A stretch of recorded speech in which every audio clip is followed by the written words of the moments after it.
I have something I want to tell you. Yes, Michael? I'm not like other guys.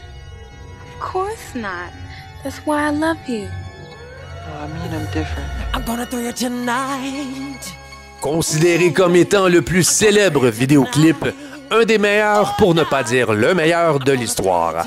D'une durée de 14 minutes, Thriller est lancé à la fin de l'année 1983, réalisé par John Landis, qui nous avait produit des films comme The Blues Brothers, Animal House et le film qui a inspiré Thriller, un film qui fête déjà ses 40 ans cette année, An American Werewolf in London, version originale du Loup-garou de Londres.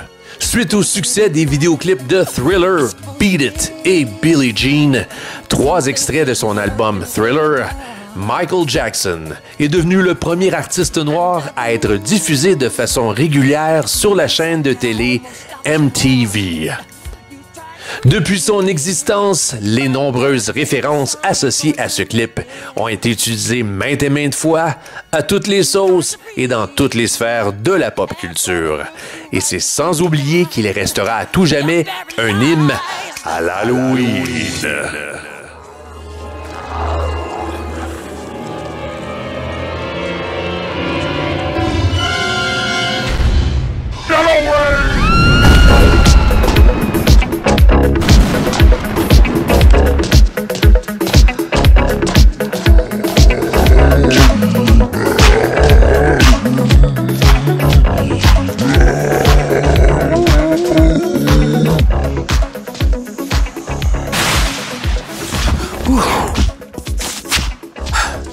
Salutations, ici Pat Moore et bienvenue à Playback 80 et ce deuxième épisode des 10 choses à savoir sur. Si jusqu'à maintenant vous appréciez la vidéo, faites-moi signe, écrasez le petit pouce. Et je me suis dit pourquoi pas être des circonstances avec l'Halloween qui approche. Et quand on pense Halloween et années 80, les 10 choses à savoir sur. Numéro 10, la chanson. En 1982, Michael Jackson et son producteur Quincy Jones entrent en studio pour l'enregistrement du 6e album solo de Jackson et ultimement son plus gros vendeur en carrière, Thriller. Pour cet album, Jackson composa les succès planétaires Billie Jean et Beat It, entre autres, mais la chanson Thriller est composée par un de ses collaborateurs, Rod Temperton. La toute première version de cette chanson, intitulée Starlight, contient des arrangements et un sujet complètement différent.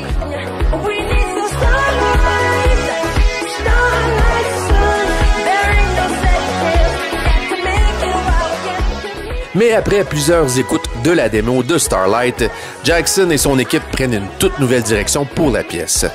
Avec la contribution du monologue légendaire de l'acteur Vincent Price, la chanson a pris une tournure beaucoup plus théâtrale, avec ses effets sonores, son sujet traitant de l'horreur et de la peur, et en mélangeant le tout avec une musique disco-funk, on a quelque chose de complètement nouveau et original. Et la chanson Thriller a été le 7e extrait de l'album, avoir atteint le top 10 des palmarès musique populaire. Numéro 9, l'origine. En 1983, Jackson produit les clips pour les hits Billie Jean et Beat It, 2 clips qui viennent déjà rehausser la qualité et le standard des vidéoclips. Michael trouve que les clips de l'époque sont trop simplistes et boiteux. Mais avec son exubérance créative, il est incapable de tout simplement faire comme les autres. Et c'est suite à son visionnement du film An American Werewolf in London que Jackson a des idées de grandeur pour le concept de son prochain clip. Sa motivation première, de se transformer en monstre. Aussitôt, il appelle le réalisateur John Landis chez lui, à Londres, en le réveillant au beau milieu de la nuit, précisément à 2 heures du matin, ne prenant pas compte du décalage horaire entre Los Angeles et Londres. En bref, la collaboration est destinée, puisque Michael et John ne veulent pas réaliser un simple vidéoclip, mais plutôt un vrai film tourné sur 35 mm et d'en faire un short film, comme Michael aimait les appeler. Numéro 8, le premier vidéoclip à gros budget. Avec son tout nouveau projet, Jackson voit grand. Une vingtaine de danseurs, une cinquantaine de techniciens, des artistes maquilleurs et un budget juste en dessous d'1 million de dollars. Ce projet semble astronomique pour un simple vidéoclip, considérant que les budgets des clips de l'époque sont pas très élevés. Le monde du vidéoclip n'est qu'à ses débuts et il n'est pas encore pris au sérieux. La maison de disques de Jackson, CBS ou Epic Records, ne comprenant pas la vision de Jackson et ne voulant pas financer le projet, estime que l'album n'a pas besoin de ce genre de promotion coûteuse puisque l'album se vend déjà à merveille. Donc, Jackson avance l'argent lui-même, mais pour amortir les coûts du projet, lui et Landis ont l'idée de filmer les coulisses du film, d'en faire un documentaire et de vendre les droits de diffusion à différentes chaînes de télé comme MTV. De plus, ce documentaire nommé The Making of Thriller sera distribué et vendu en vidéocassette sur format VHS et Betamax. Numéro 7. The Making of Thriller. À cette époque, l'industrie de la vidéocassette n'est qu'à ses débuts. Le marché de la location de films ne fait que commencer et il est plus sage de louer une cassette à 5 $ que de l'acheter à un prix de fou qui se détaille à 80 $ et plus. La vidéocassette de Thriller sort sur le marché, devient accessible au grand public en se détaillant à un prix abordable de 29,95 $. La vidéocassette fut un énorme succès puisqu'elle devient la vidéocassette la plus vendue en 1984. Suite à ce succès, le marché du home video est lancé. Numéro 6. Les parallèles avec An American Werewolf in London. Comme mentionné un peu plus tôt, Jackson a été grandement inspiré par le film de John Landis. Donc, il y a beaucoup de similitudes entre ce long-métrage et le court-métrage. Les deux ont des éléments d'horreur juxtaposés avec des moments plus légers, même humoristiques. Les deux partagent pas mal la même équipe de production, mais ce qui est le plus apparent et évident entre les deux sont les effets visuels. Les séquences remarquables de la transformation se ressemblent énormément d'un film à l'autre. Et cela est grâce à la contribution du maître maquilleur Rick Baker.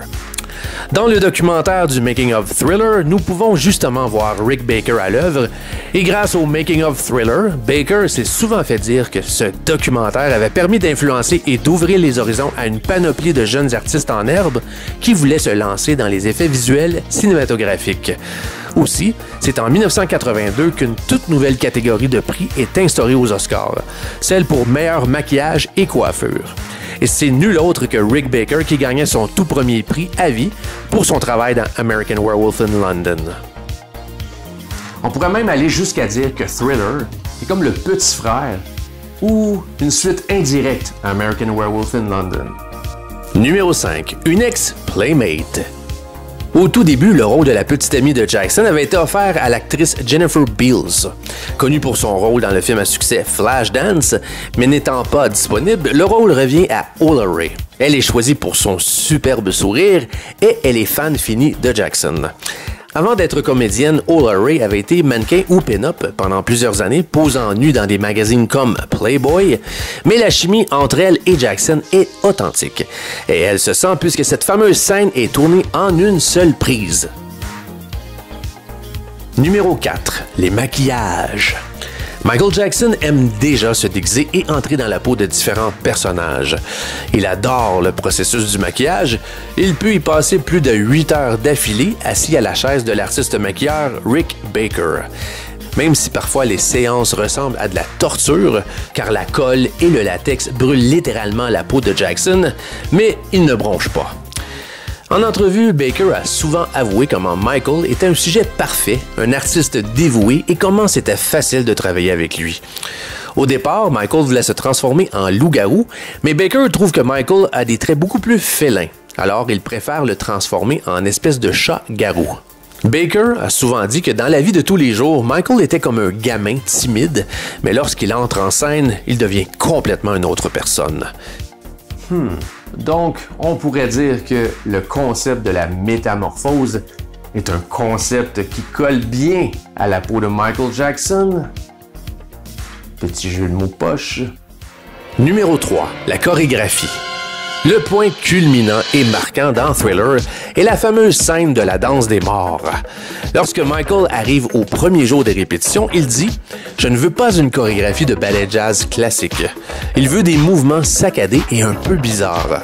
Une danse que le public se rappellera pour toujours. » La chorégraphie est créée principalement par Michael Peters et assistée par Michael Jackson. Peters avait aussi travaillé avec Jackson dans son clip Beat It. Et chaque danseur dans le clip de Thriller était de formation professionnelle, sauf Michael. Michael Peters disait que Jackson arrivait sur place et répétait les pas si facilement, avec le même timing et la même précision que le reste des danseurs professionnels. Il dansait uniquement par feeling, par rythme, du talent pur et naturel. Numéro 2. Jackson a presque détruit le film. À cette époque, Michael Jackson est membre des Témoins de Jéhovah et lorsque la confrérie apprend que Michael prépare un film avec un loup-garou et des zombies, ils le prennent au premier degré et accusent Jackson de flirter avec l'occulte et le diable. Ils menacent même de l'excommunier. Et à quelques semaines de la sortie de Thriller, Jackson tombe en panique et demande à ce que les négatifs du film soient détruits. Pour calmer Jackson, son avocat, John Branca, propose à Michael de tout simplement placer un avertissement au tout début du film, de là le fameux disclaimer.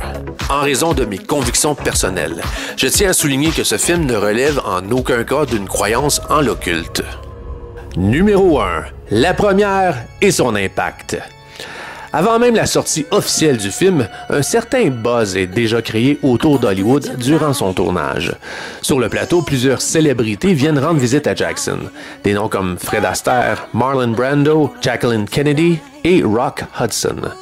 Les scènes d'extérieur sont tournées tard le soir et dans une zone industrielle cachée de Los Angeles, mais malgré tout, plusieurs réussissent à l'apprendre et une flopée de fans s'y retrouvent. Et c'est le 14 novembre 1984 que le film est présenté en grande première au Crest Theatre à Los Angeles, devant des personnalités comme Prince, Eddie Murphy et Diana Ross, entre autres. À la fin de la projection, le public réagit avec un standing ovation et à l'insistance de Eddie Murphy, le film repasse pour une deuxième fois. Thriller fut le premier clip à être annoncé en première mondiale le 2 décembre 1983 sur MTV, mais aussi partout dans le monde. Les réactions sont vives et la réception fait raz-de-marée. Partout dans le monde, la demande du clip est sans précédent. Sur MTV, les codes d'écoute et les abonnements à la chaîne ont décuplé. Et pour ceux qui l'ont vécu, c'était un vrai happening, du jamais vu. Un clip qui marquait l'imaginaire des jeunes et des moins jeunes. Ce n'était pas seulement un vidéoclip ni un film de peur standard, mais un mélange d'horreur, de fantaisie avec un petit côté showbiz. Un scénario simple mais surréaliste. Un film dans un film ou un cauchemar dans un cauchemar qui ne finit plus. Personnellement, je vais toujours me rappeler de la toute première fois que j'ai vu cette vidéo-là. Ici au Québec, ça avait été diffusé au Canal 10, Télémétropole, un petit peu après 22h, toujours le 2 décembre 1983. Et je me rappellerai toujours du lendemain. Mes amis dans mon quartier, tout le monde en parlait. Tout le monde m'avait témoigné à quel point il y avait eu de la misère à dormir, qu'il en avait fait des cauchemars. Et le lundi matin à l'école, c'était la même affaire, la même histoire. Toutes mes amis m'avaient témoigné à quel point que ça avait été difficile à dormir ce soir-là. Et j'avais des amis de filles qui n'en revenaient pas à quel point que Michael, qui trouvait aussi beau, pouvait devenir aussi laid tout d'un coup. Et ce que je me rappelle surtout, c'est qu'à l'époque, le vidéoclip passait tellement souvent à la télévision que j'avais réussi à apprendre tous les pas de la chorégraphie par cœur sans même avoir de VHS. Parce qu'à l'époque, dans ma famille, on n'en avait pas, donc j'avais pas d'enregistreur. Je pouvais pas visionner le clip quand je voulais, au nombre de fois que je voulais, mais il passait tellement souvent en rediffusion. Et en bout de ligne, ça a donné que j'ai même donné un spectacle de Thriller à mon école primaire. En conclusion, Thriller était beaucoup plus qu'un vidéoclip, mais plutôt un court-métrage qui a révolutionné le monde du vidéoclip, qui en a fait un nouveau médium et un art. Un vidéoclip jamais surpassé ni égalé jusqu'à ce jour. Il faut se remettre en contexte et considérer qu'à l'époque, Michael Jackson était on top of the world.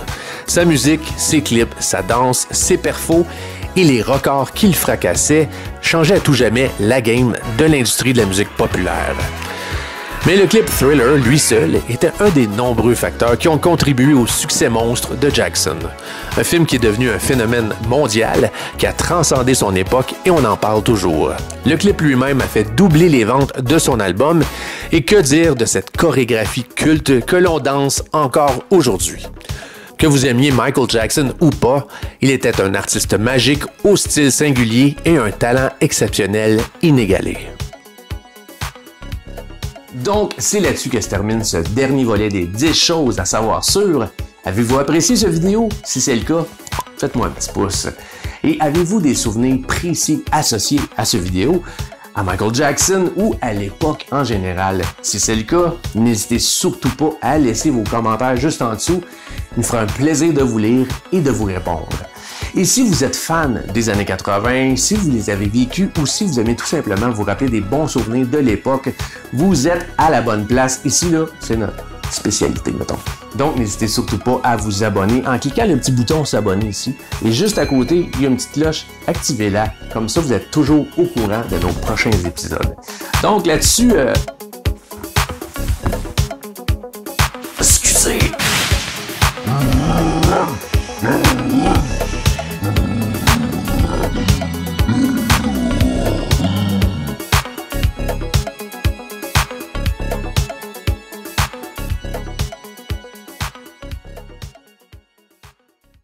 Yeah!